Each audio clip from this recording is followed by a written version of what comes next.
We'd like to say a massive thank you to the hundreds of thousands of people who signed our petition to only open schools when it's safe.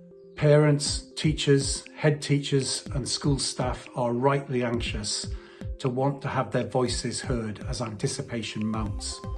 They are anxious for government to do the right thing.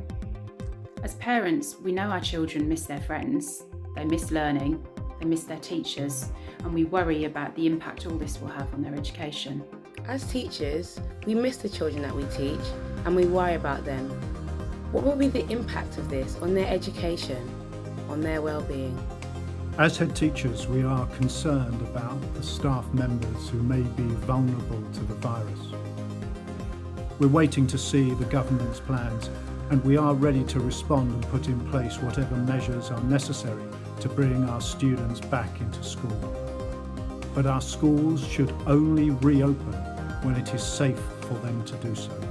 We've set the government 5 tests that we believe it should meet before relaxing the lockdown.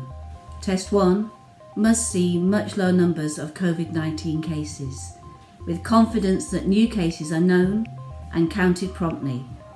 And government must have extensive arrangements for testing and contact tracing to keep it that way. Test number 2 is that the government should have a national plan for social distancing in schools and for appropriate PPE that would then need to be checked at a school level.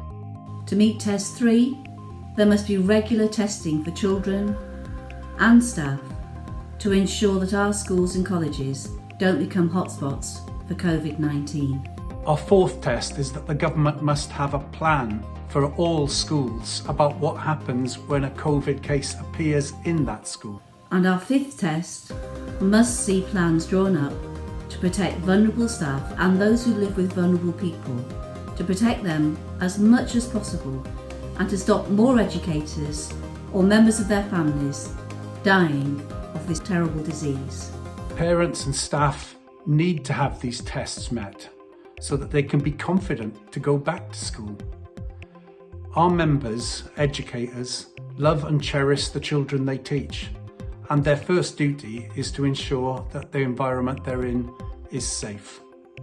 We need a plan that keeps our pupils, teachers and education professionals and their families safe and allows us to care for our pupils during this crisis.